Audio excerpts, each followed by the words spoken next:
어떻게 사셨어요? 자, 고개 좀 한번 들어봐요. 얼굴 좀 보게요. 저 모르는 사람 손 들어보세요. 처음 보는 사람. 바짝 들어봐요. 네, 그래요. 예, 감사합니다. 저지난 주간에 오전 예배는 시와양해문교회 목사님께서 성지순례를 가시면서 목사님이 좀 오셔서 나 설교를 좀 해주세요 해서 오전 예배는 거기 가서 드렸어요. 들었는데 29주년이라 그러더라고요. 내년에 30주년 기념 예배를 준비하고 있더라고요. 그리고 이제 국내에는 지교회를 2군데 세웠어요. 해외는 교회와 신학교에서 14개인가 그렇게 세웠는데 국내 교회는 우리 세비전 양해문교회하고 시와 양해문교회 거기는 이제 29주년이라 그러고 세비전 양해문교회는 11년 그동안 고생 많았어요. 누구보다도 고생한 거는 저도 개척했으니까 알잖아요. 우리 담임 목사님, 사모님 또 함께 하나님의 나라를 이루어 나가는 데에서 수고한 우리 교우들. 개척이 이렇게 힘들어요. 힘들고 어려운데 참 많은 수고를 하고 애를 썼습니다. 저녁에는 서울 양문교회가 저희 양해문교회 본교회예요. 그래서 제가 신대원 3학년 때 전임 전도사로 그 교회에 부임을 해서 강도사 시절 그 다음에 목사 안수 받고 5일 만에 그 교회에서 개척을 내보내줘서 안양으로 내려왔어요. 그래서 만 30세에 목사 안수 받고 5일 만에 내려와가지고 그때는 서울 양문교회 당회원들하고 내려와서 지명을 알아보니까 그쪽이 군포 신사거리 이쪽을 구사거리 그러더라고요. 그래서 군포인 줄 알고 군포 양문교회라고 지었어요.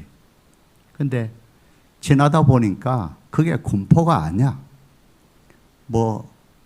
우편물이 오면은 전부 다 군포 돌아다니다가 여기 안양이잖아요 하고 한마디씩 하고 그래서 안 되겠다 하고는 7년째 되는 해에 이름을 양의문 교회로 바꿨어요.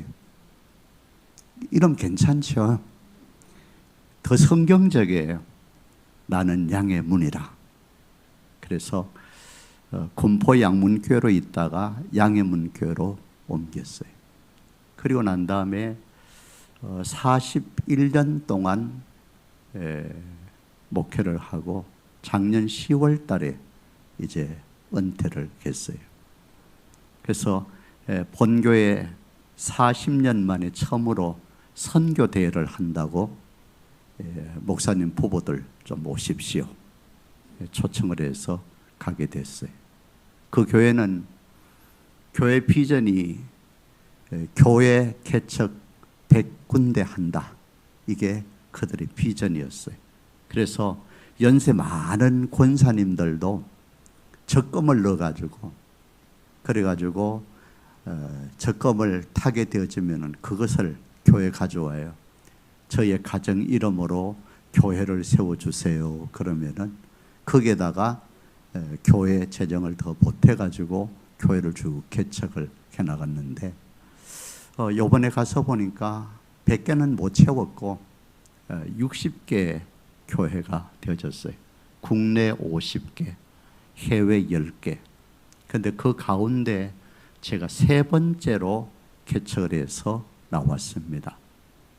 앞에 있는 2 교회는 부여 연무에 있는 교회라서 보니까 교육자들도 수시로 바뀌고 보니까 제가 제일 어른이더라고요. 예, 어른인데 제가 축사를 하면서 그런 말을 했어요. 30세 청년이 개척을해서 나갔는데 이제 70이 넘은 할아버지가 돼서 돌아왔습니다.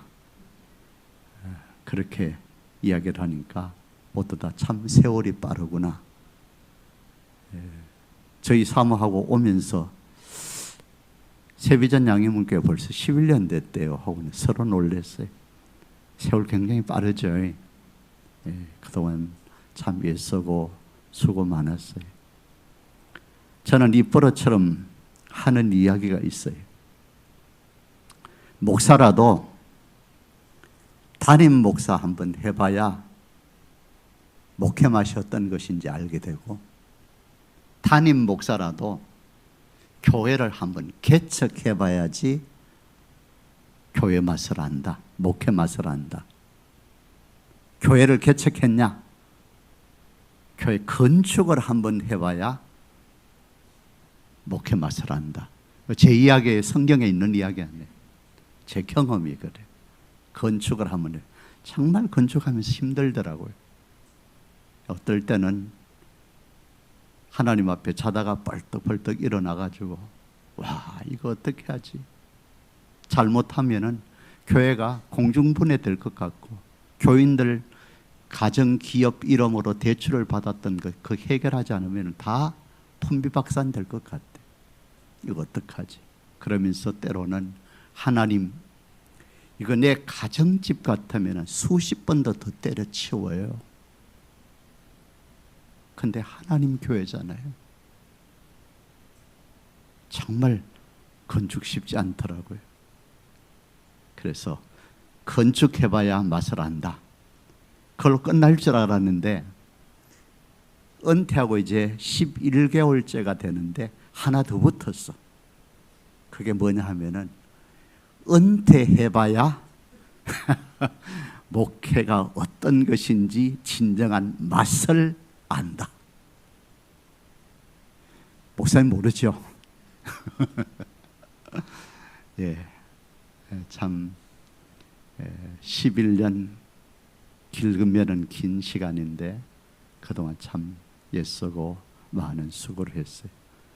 이 교회 확장할 때도 제가 왔습니다마는 오늘 와 보니까 더 넓은 것 같고 더 이쁜 것 같아요. 우리 한번 기도합시다.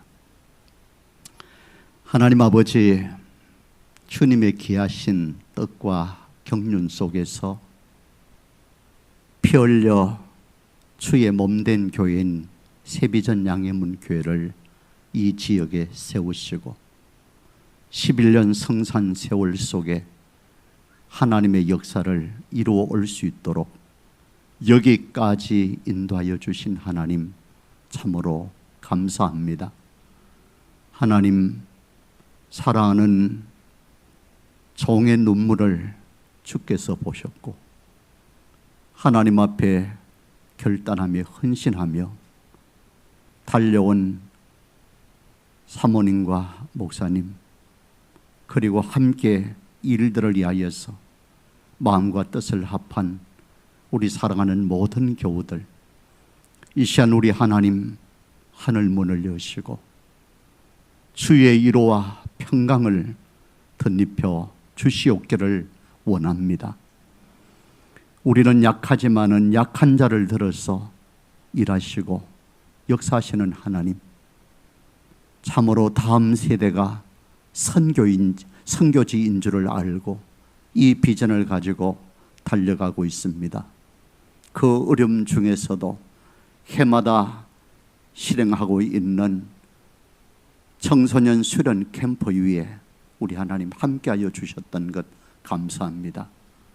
복음을 들었던 그들의 삶이 바뀌어지고 인생들이 바뀌어지고 하나님의 사람들로 살아갈 수 있는 이 놀라운 열매들이 일어날 수 있도록 하나님 더 크신 은혜를 베풀어 주시옵기를 원합니다. 또한 아버지 하나님, 대한교회를 대한 학교를 세워서 다음 세대들을 하나님의 사람들로 세우며 키우기를 원하는 이 기도의 제목 위에 하나님의 응답하심이 있게 허락하여 주시옵기를 원하며 세우신 교회를 통하여서 하나님의 뜻, 주의 큰 역사 이루어 나갈 수 있도록 하나님 이 교회를, 사랑하는 종을, 사랑하는 성도들을 하나님 사용하여 주시옵소서. 사용하여 주시옵소서. 예수님 이름으로 기도하옵나이다. 아멘. 설교 다 했어요. 내려가도 되죠?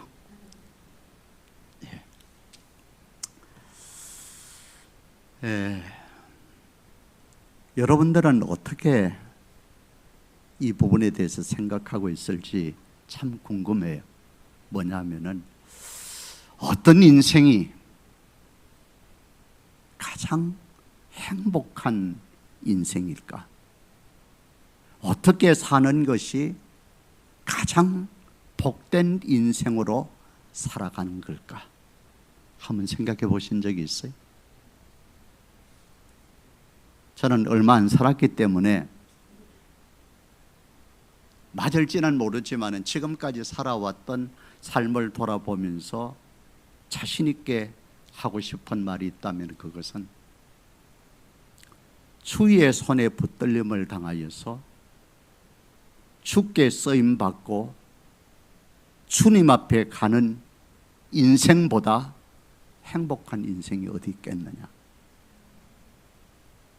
주의 손에 붙들림을 당하여 쓰임받는 인생보다 복된 인생이 세상 천지 어디 있겠느냐. 어디 제 말이 맞을 것 같아? 저는 그런 생각을 가지고 지금까지 살아왔어요.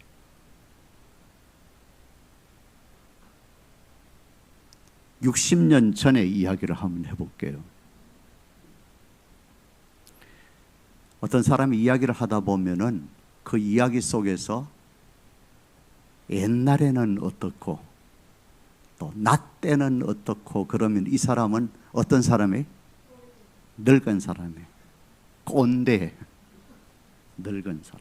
그런데 현재는 어떻고 지금은 어떻고 그 말 속의 주제가 현재가 되어지는 사람은 어떤 사람이? 장년, 청년들. 그리고 내일은 어떻고 하는 사람들은 이 젊은 세대들. 저도 이제 늙다 보니까 이야기가 전부 다 뭐만 나와요? 나 때는 어떻고 그때는 어떻고. 이 동창들이 저보다 되게 한 5살 정도는 더 많아요. 제가 좀 일찍 공부를 해서. 그래서 그들 보면은 전부 다 이야기들이 옛날 이야기가 어떻고 뭐는 어떻고 1년에 한 번씩 수련회 마쳤다가 돌아갈 때는 우리 죽지 말고 내년에 또 만나. 그게 인사예요. 그러니까 69살까지는 전혀 저도 감지를 못했는데 70 딱 넘고 나니까 나도 모르게 그 부류 속에 들어가는 것을 인정을 하더라고요. 아, 이거 어쩔 수 없구나. 인정을 해요. 근데 제가 이렇게 60년 전에 어떤 일이 있었느냐 하면은 초등학교 다닐 때, 그때는 국민학교였어요. 한 반에 한 60명이 넘습니다. 지금은 한 30명 되죠. 60명이 넘는 학생들 가운데 제일 앞자리에 앉아서 있으니까 빼곡하게 칠판에 글씨를 적어놨던 그 글씨를 다음 시간이면 다른 과목을 하니까 치워야 되잖아요. 그러니까 선생님이 나를 지목하면서 네가 와서 칠판을 치우래요. 자, 이 이야기를 들은 제 기분이 어땠을까요?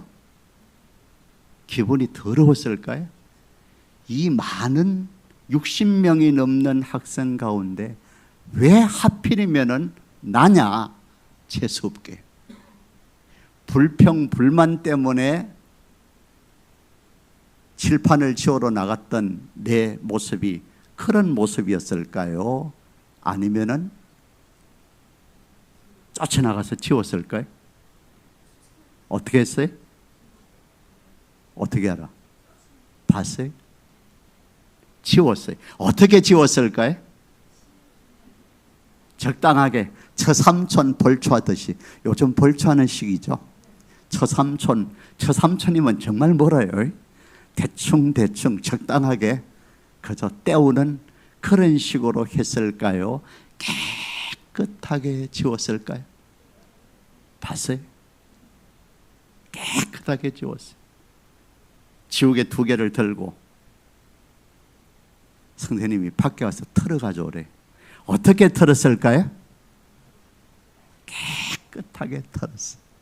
근데 그때는 선생님은 앞문으로 다니고 학생들은 반드시 뒷문으로 다녀.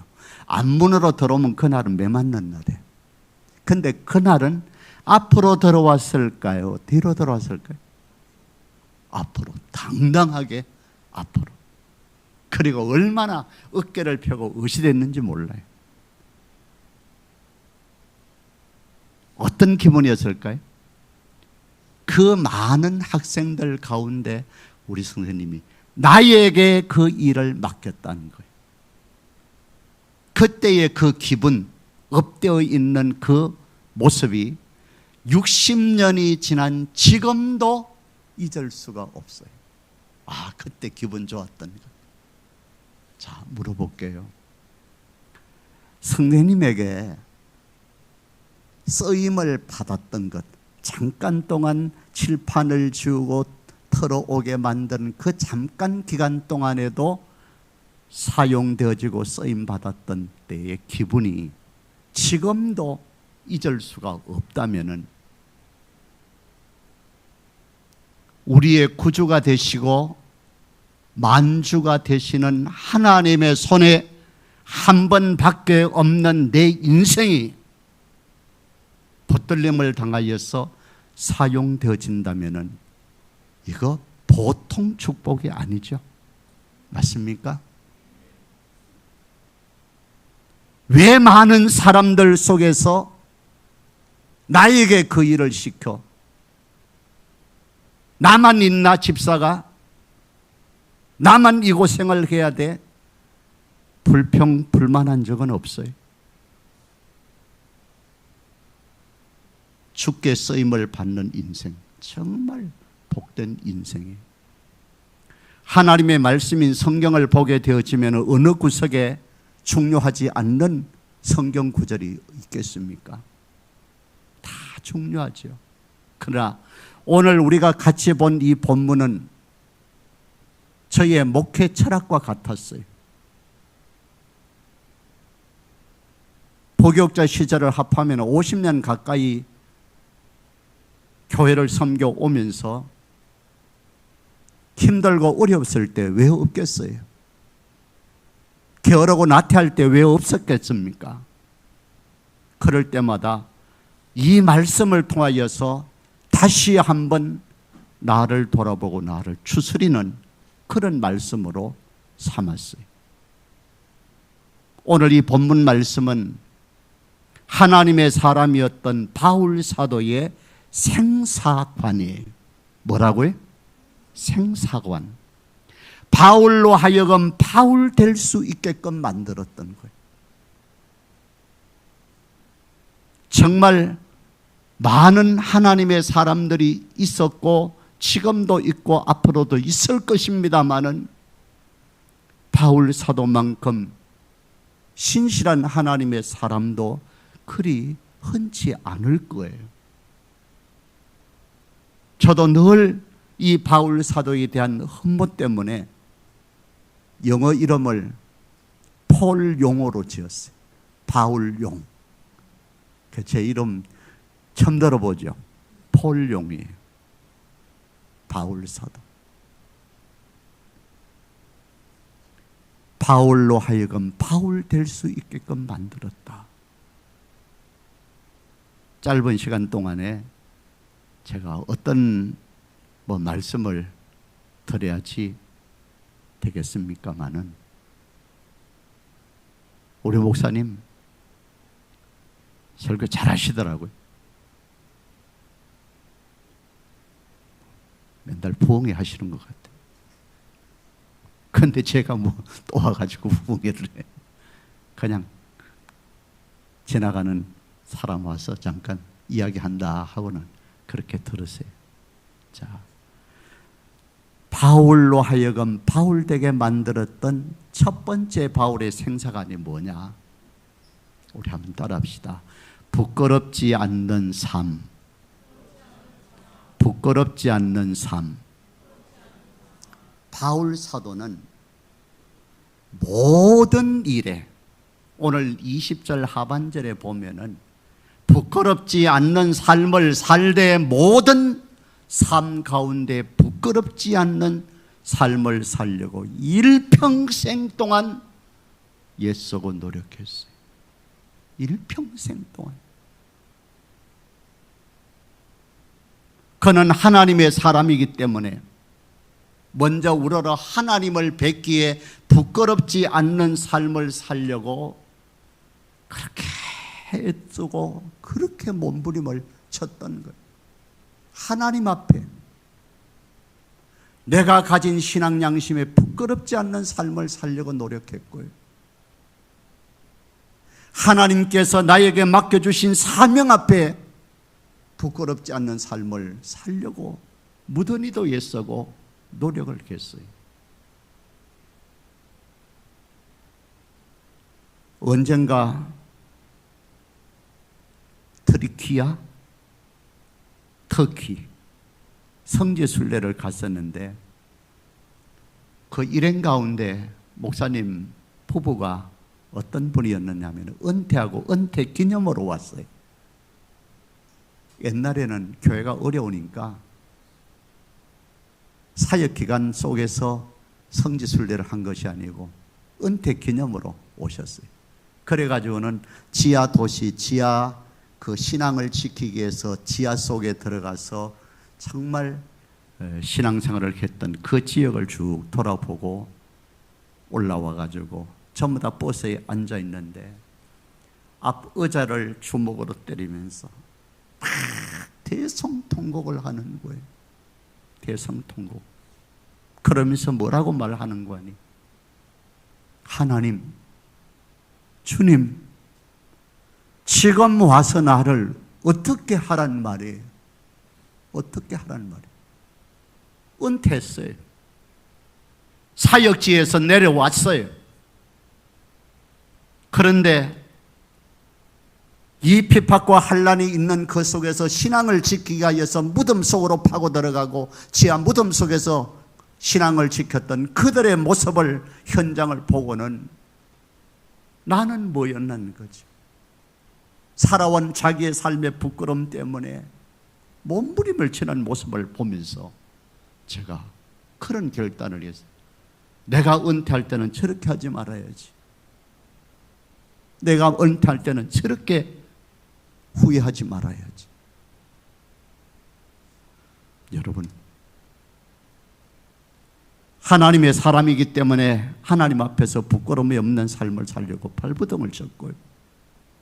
더 나가서 구부려 사람들 앞에서 손가락질을 당하고 조롱당하지 않기를 원하여 바울 사도는 그렇게도 애쓰고 노력을 했어요.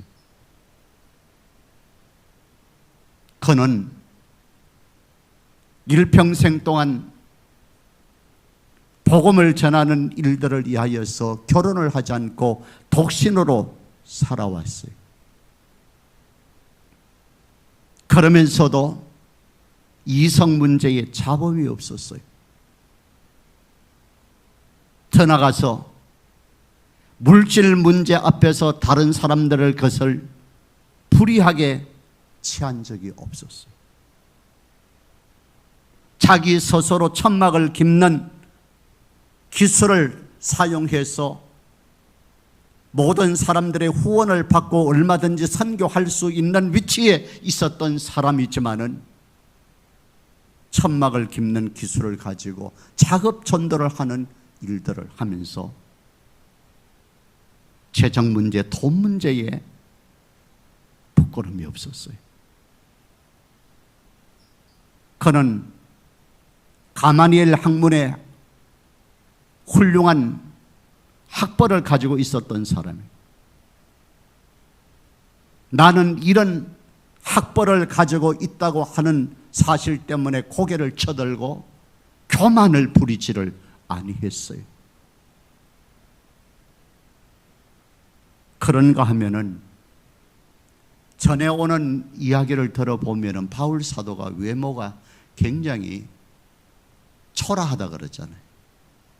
그런데도 그렇게 외모가 초라한 외모를 가지고 있으면서도 바울 사도는 어마어마한 로마 권력 앞에서 얼마나 당당했는지 몰라요. 얼마나 당당했는지 몰라요. 기록되어 있는 신약 성경의 모든 바울 사도의 흔적들을 들여다보십시오. 정말 부끄럽지 않는, 하나님과 사람 앞에 부끄럽지 않는 삶을 살려고 일평생 동안을 몸부림치며 애쓰고 수고해왔던 하나님의 사람이었어요. 우리가 얼른 생각하면은 부끄럽지 않는 삶 그러면은 뭐 그게 대단한 거냐, 당연한 거지, 그런 생각 안 드세요? 당연한 것 아니냐, 부끄럽지 않은 삶을 사는 것. 그런데 여러분, 실제적인 우리의 삶을 들여다보자고요. 큰 소리 칠 수 있겠어요? 정말 여러분 큰 소리 칠 수 있을지 모르겠지만은 저는 자신이 없어. 살아왔던 우리의 모든 삶이 마치 녹화가 되어 있었던 영상물이 되어 있다면은 그것을 손에 들고 와서 목사님의 손에 들려주면서, 목사님, 지금까지 살아왔던 나의 삶을 모든 교우들이 보는 앞에서 한번 재생시켜 주세요. 저는 자신 있습니다. 부끄러움이 없습니다. 당당합니다. 자신 있어요? 자신 있느냐고요. 어느 부분은 얼굴을 들 수가 없고요. 어느 부분은 저 부분만은 가위로 잘라서 편집을 했으면 좋겠다. 그런 부분 없을까요? 없었으면 좋겠다. 여러분, 우리 믿음을 가지고 있는 사람들 속에서 가장 힘들고 어려운 부분이 어떤 부분입니까? 아는 나와 행하는 나가 일치되어지지 않는 부분들. 오랜 신앙생활을 했기 때문에 연륜도 있고 직분도 있어요. 그런데 나의 삶을 들여다보면은 알고 있는 성경의 지식만큼 나의 행동이 따라오지를 않는 이 사실 때문에 언제나 우리는 고통을 당하고 갈등을 빚어요. 이게 이중적인 인격자가 아닌가? 너 목사 맞아? 너 교인 맞아? 내 속에서 아우성을 치는 소리가 들리지 않느냐는 거죠. 진짜 맞아 너?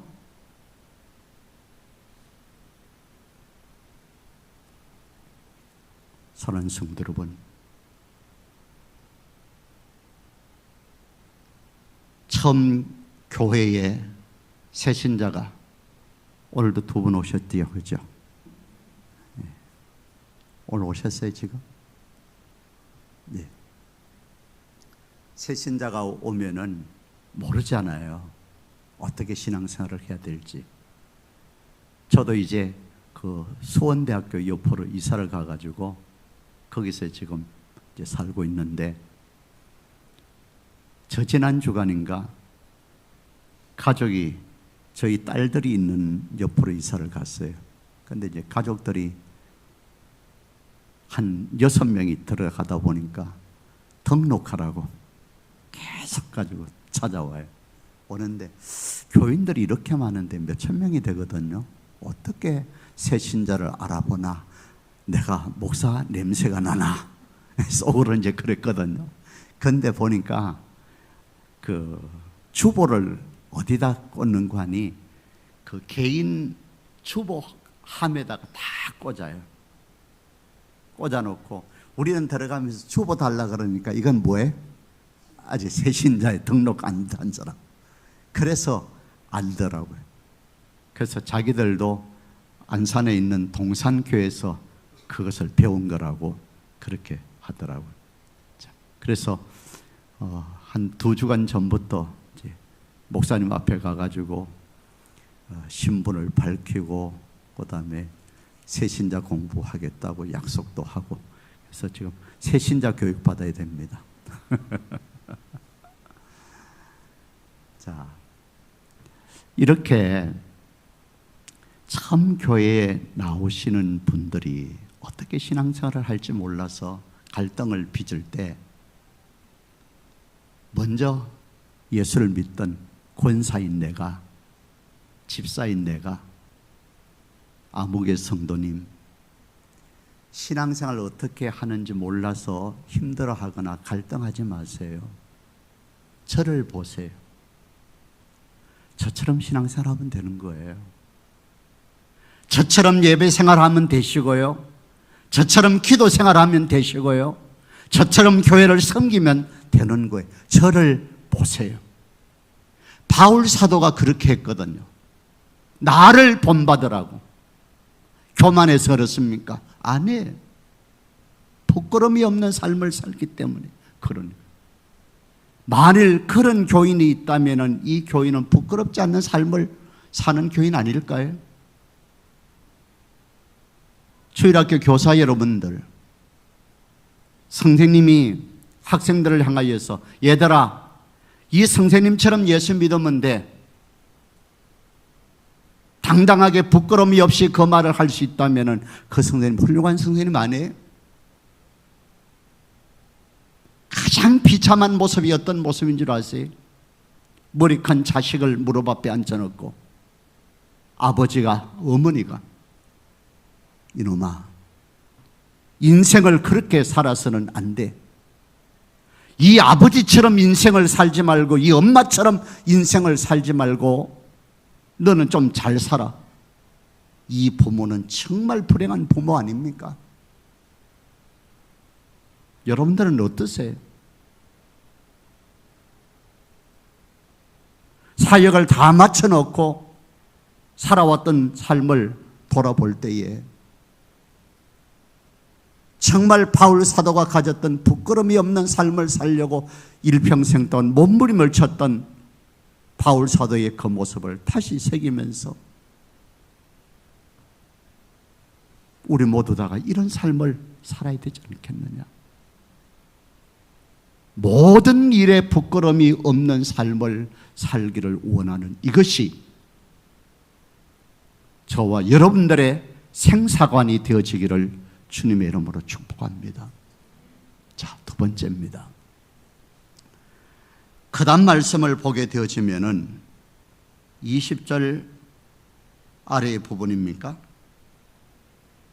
자, 모든 일에 아무 일에든지 부끄러워하지 아니하고 지금도 전과 같이 온전히 담대하여 따라합시다. 살든지 죽든지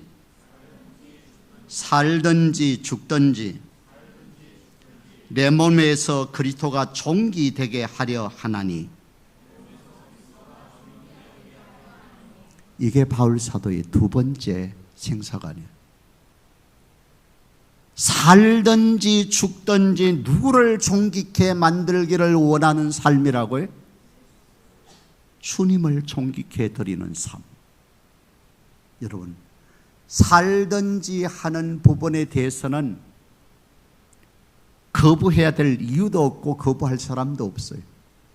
예수 때문에 대접받고 예수 때문에 부자되고 예수 때문에 인기 얻고 예수 때문에 영광을 누리는 일들에 대해서는 어느 누구도 거부할 사람도 없고 거부할 이유도 없는 거예요. 그런데 죽든지 하는 부분에 대해서는 얼마나 많은 그리스도인들이 여기에 대해서 항거를 합니까? 내가 왜 죽어? 내가 왜 죽어? 살든지 하는 부분에서는 문제가 없지만은 죽든지 하는 부분에 대해서는 얼마나 많은 그리스도인들이 5, 6월에 개눈 감추듯이 섬기는 현장을, 희생해야 될 현장을 도망쳐 버리는 그런 일들이 이루어지고 있느냐 하는 거예요. 바울의 생사관은 이거였어요. 사는 일 때문에 주님이 영광을 받고 존귀함을 받는다면 주님, 나 살기를 원해요. 살기를 원해요. 죽는 일 때문에 주님이 존귀함을 받고 영광을 받고 대접을 받는다면 나 죽을 수 있어요. 죽기를 원해요. 이게 바울 사도의 생사관이었어요.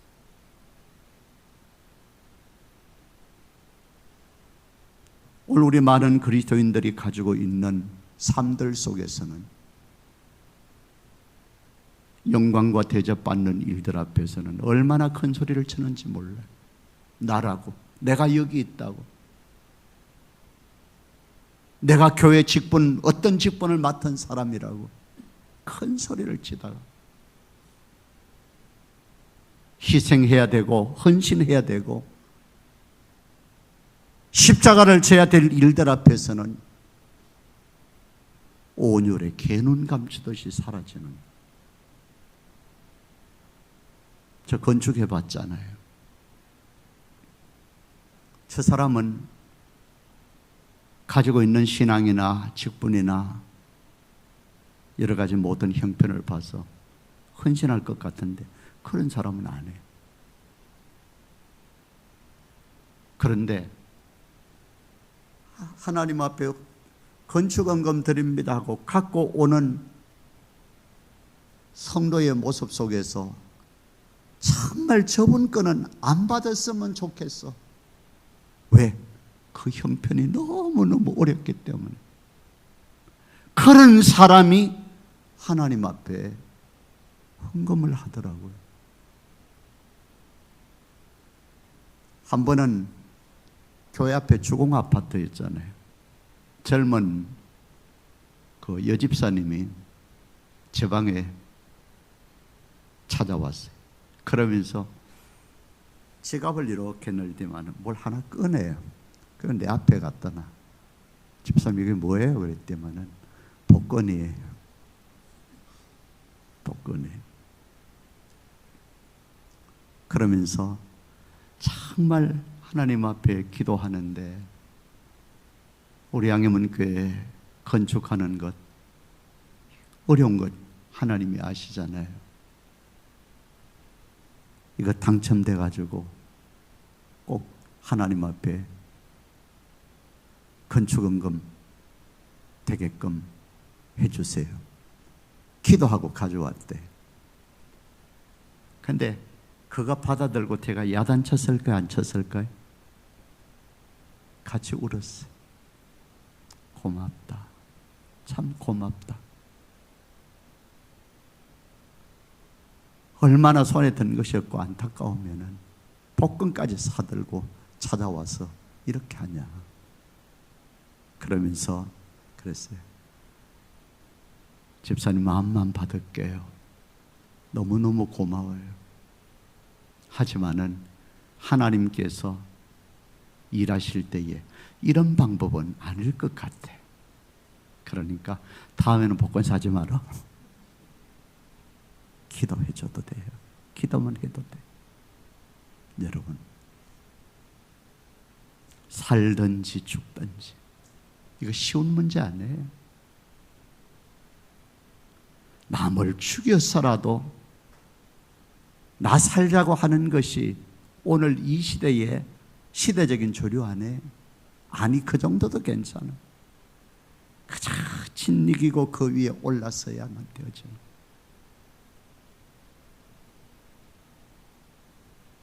살든지 하는 이 부분에 대해서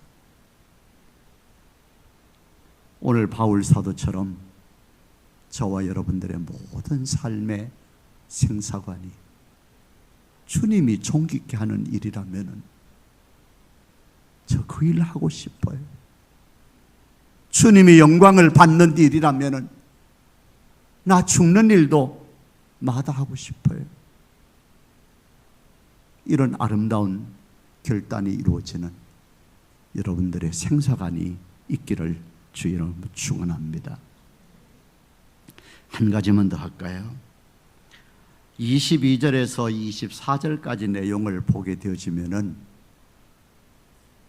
이런 내용이에요. 먼저 24절 끝부분에 보면은 누구를 위하여 더 유익하리라?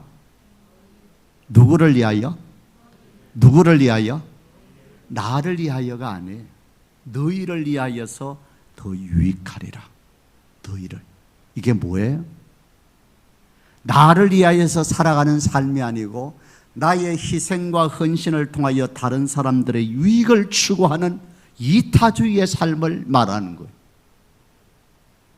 하나님의 사람이었던 바울 사도의 일평생 동안의 삶은 나를 위하여 살아가는 삶이 아니고 나의 희생과 헌신을 통하여서 다른 사람들의 유익을 이루어 나가는 삶을 살았던 거예요. 그게 그의 이타주의적인 삶을 살아갔던 생사관이었어요. 내가 나를 위해서 살아가는 삶은 아무나 할 수 있어요. 굳이 여기에다가 뭐 신앙이 어떻고 뭐 직분을 갖다 붙여 집사가 장로가 목사가 극할 필요도 없어. 나를 위해 살아가는 삶은 신앙이 없는 삶을 다 살아갈 수 있는 본능적인 삶이에요. 다 그렇게 할 수 있어요. 그런데 나의 희생을 통하여서 다른 사람들의 유익을 위하여 살아갈 수 있는 이타주의의 삶은 아무나 할 수 없다는 거예요. 믿음을 가진 사람이라 할지라도 그 믿음이 성숙되지 않는 사람은 할 수 없는 삶이에요. 성숙되지 않으면 불가능한 삶이에요. 우리 주님이 믿는 우리를 향하여서 너희는 세상의 빛과 소금이라 그랬잖아요. 빛과 소금. 자, 물어봅시다. 빛이 빛의 사명을 감당하려고 하면 어떻게 해야 돼요? 소금이 소금의 사명을 감당하려고 하면 어떻게 해야 됩니까? 자기 희생이에요. 자기 몸뚱이를 불살라야만 빛이 빛을 발할 수가 있는 거고, 자기 몸뚱이를 물에 녹여야만 소금이 소금의 맛을 낼 수가 있는 것 아니냐는 거죠. 우리 주님이 우리에게 별명을 붙이되 너희는 세상에서의 소금이다. 교회 아니에요? 세상에. 우리의 삶의 현장인 저 세상에서 너희들은 빛과 소금이라고 말을 했어요. 이것은 무엇을 말해주느냐? 우리 희생을 전제하는 거예요. 우리 희생이 전제될 때에 저와 여러분들에게 맡겨주신 사명을 감당할 수 있게 되어지고 정말 하나님의 사람으로 살아갈 수 있게 된다고 하는 사실을 말해주고 있는 거예요. 기억하십시오. 빛이 어떤 곳에 필요합니까? 어두운 곳에. 이 말은 너희는 세상의 빛과 소금이라고 하는 말을 할 때에 우리의 삶의 현장인 이 세상은 이미 어둠이 만연되어 있다고 하는 사실을 말하고 있는 것이고, 맛을 잊고 부패하고 타락했다고 하는 사실을 전제하고 있는 거예요. 그 속에 들어가라는 거예요. 그 속에 들어가라. 그 속에 들어가라는 거예요. 교회 안에서는 빛인데, 교회 안에서는 소금인데, 세상에서는 빛과 소금이 되지 못하는 경우들을 우리가 많이 보지 않습니까? 이 사실 때문에 옛날에는 예수 믿는다, 신앙생활 한다고 하는 것이 자랑거리였는데 지금은 젊은 세대들이 아직도 너 예수 믿느냐고 묻는데, 왜 이와 같은 일들이 이루어집니까? 자기 희생이 전제된 우리에게 주어진 사명을 바로 감당하지 못하기 때문에 이런 결과를 가져게 되어지는 거예요. 우리의 삶의 현장은 어둡습니다. 우리의 삶의 현장은 썩고 부패했어요. 소금이 필요하다는 거예요. 전 시골 출신이기 때문에 어렸을 때에 고기, 생선은 전부 다 어디서 나오는 거 아니에요? 소금 항아리에서 나와요. 고등어, 자반 배 갈라가지고 두 마리 끼어가지고는 소금 뿌려갖고 소금 항아리 속에 넣어놨다가 그거 끄집어내요. 조기 전부 다. 그래서 바닷가에 사는 사람들은 생선이 바다에서 나오는 줄 알지만은 저 같은 사람들은 생선은 소금 항아리에서 나온다. 여러분, 소금이 맛을 잃은 거 보셨어요? 없잖아요. 지륵같이 어두워도 불만 스위치만 올리면은 그 빛이 어둠을 다 삼켜버리잖아요. 어둠이 빛을 삼키는 경우를 보셨어요? 근데 세상에 빛된 우리를 저 어둠의 자식들이 우리를 삼켜버려.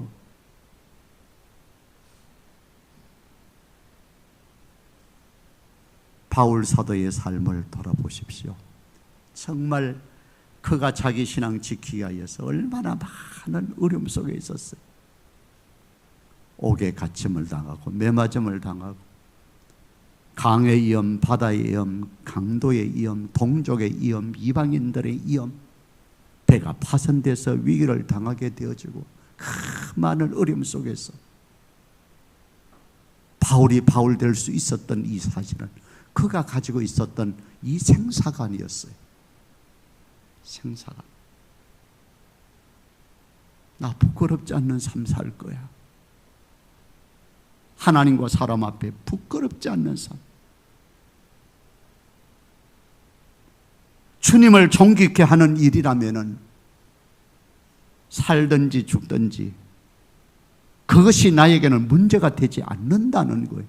우리는 사느냐 죽느냐 하는 것이 우리 인생의 가장 관건이고 그 문제가 되어지는 것 아닙니까? 그러나 바울 사도에게 있어서는 그게 아니었다는 거예요. 주님이 영광을 받는다면, 그리고 더 나가서 이타주의의 삶을 살아가는 것, 나의 희생을 통하여서 다른 사람들의 유익을 추구하는 일이라면 나 그 일마다 하지 않고 하겠다고 하는 것이 바울 사도가 가지고 있었던 생사관이었다고 하는 사실입니다. 말씀을 맺으려고 합니다. 우리의 인생은 딱 한 번이에요. 그저께 안양에서 같이 목회를 했던 동창 목사님들이 4분 계셔요. 그래서 이번에는 저희 집에서 모일 차례가 되어서 저희 집에서 모여가지고 같이 말씀 보고 같이 기도하고 그렇게 하는데 그런 말을 하더라고요. 그 사람이 살았던 삶에 대한 부분은 살아있을 때도 다른 평가가, 객관적인 평가를 할 수 없는 거고, 죽는 즉시 평가되는 것도 아니고 한 세대인 30년은 지나야지만 객관적인 평가가 나온다는 거예요. 그러면서 하는 말이, 솔직히 말해서 여기 있는 우리 목사님들 같이 한국 교회가 막 덜썩덜썩할 정도로 유명한 목사들도 아니지 않느냐? 수만 명을 목회했던 목사들도 아니지 않느냐? 30년이 지난 후에 우리는 이름도 없이 사라질 수밖에 없는 그런 존재들 아니냐? 남은 시간 속에서 정말 우리 자신들을 돌아보면서 하나님 앞에 어떻게 서야 될 것인가? 우리 그거 생각해야 되지 않겠느냐? 여러분, 별로 세우신 우리 세비전 양념은 교회를 통하여서 하나님께서 하시기를 원하는 그 아름다운 일들 꼭 이루어 드릴 수 있는 교회가 되어지기를 주의 이름으로 축복합니다. 특히 다음 세대가 선교지다. 다음 세대. 저도 이 부분을 놓고 얼마나 많은 갈등을 했는지 몰라요. 아이들이 사라지는 모습 때문에. 그러면서 위로를 받았던 부분이 우리 청년들 가운데도 있을 거예요. 우리 김태현 목사님 대학 청년부 지도할 때에 파키스탄에 교회를 건축하다가 중단된 그 교회를 우리가 하자 해가지고 이 청년들이 자기들 적금 넣었던 거 깨트려가지고 그렇게 해가지고 저걸 했어요. 그래가지고 교회를 완성하고 지금은 세 번째 개척을 또 나갔습니다. 나갔고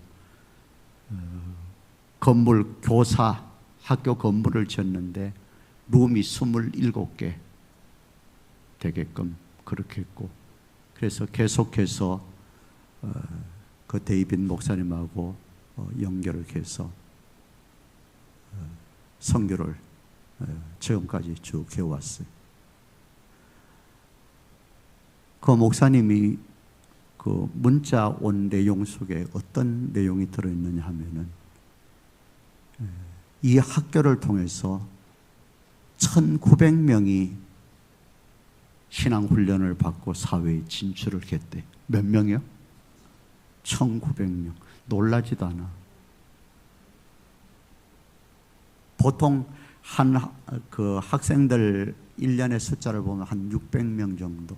그래서 교회에서 선교 헌금 작정할 때에 다른 선교지를 다 작정하고 여기는 따로 그 선교 작정을 했어요. 그렇게 해서 했는데 그 말을 듣고 얼마나 놀란지 몰라요. 그래서 교회는 아이들이 사라지죠. 그래서 하나님 앞에 기도할 때 하나님 한 영혼도 파키스탄에 있는 영혼이나 여기 있는 영혼이나 같으니까 그쪽에 600명 아이들을 위하여서 기도하니까 이쪽에 부족한 거 하나님 용서해 주세요. 그리고 그게 매달렸어요. 여러분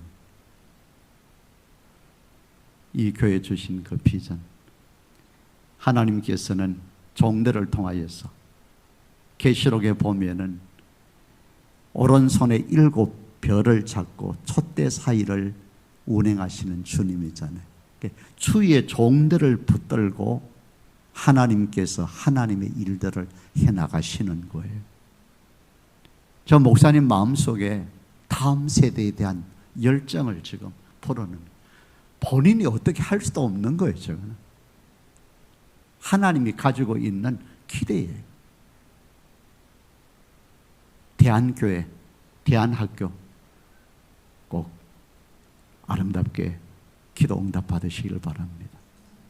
그래서 정말 주님 앞에 설 때에 그날은 여러분 우리 1대1로 하나님 앞에 서야 돼요.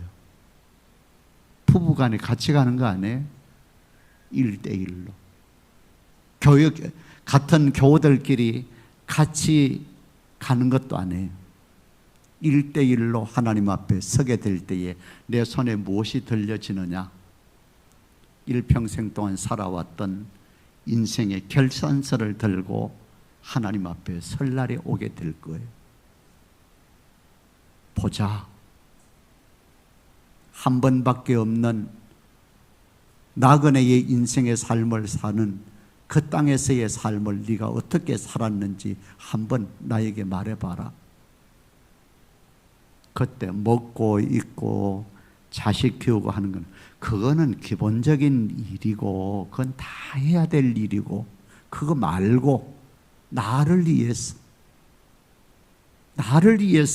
한 일이 뭐냐고 보여달라고 할 때에 여러분 정말 그날 주님 앞에 부끄럽지 않는 모습으로 여러분들이 결산서를 제출할 수 있는 아름다운 결산서가 있기를 소원합니다. 저는 예배 드릴 때요 요즘 뒤에 앉아서, 지금은 이제 좀 많이 가셨는데 앉아 있으면은 눈물만 나. 그 눈물이 억울한 눈물도 아니고 서운한 눈물도 아니고, 근데 계속 눈물이 나요. 그러면서 설교하는 모습을 이렇게 볼 때, 내가 저 강단에서 설교해 본 적이 있나? 한 50년 가까이 있었는데도 그래, 꿈같이 여겨져요. 근데 주님이 위로해 주시는 것 같아. 위로해 주는 것. 꼭 예배 맞춰 나면 하나님이 울려서 내보내. 그거 안 보이려고, 가족들한테도 안 보이려고 그저 기도할 땐 눈물을 닦고 이제 그렇게 하는데, 저는 주님 앞에 서면은 그럴 것 같아요. 여러분들은 어떨지 모르겠는데, 서면은 우리 주님께서 참 수고하고 애썼다 하고 두 팔을 벌리고 저를 안아주실 것 같아요. 맞죠? 제가 생각할 때 그래. 모르겠어. 바람인지는 모르겠는데, 근데 그때 저는 어떤 반응을 보일까? 아무 말도 못할 것 같아. 그냥 끌어안겨서 항상 울 것 같아. 울 것 같아. 우리 주님은 너무 좋으신 분이었고요. 한 생애가 정말 주님의 은혜 속에서 이렇게 살다가 그렇게 보고 싶은 주님 얼굴 뵀습니다.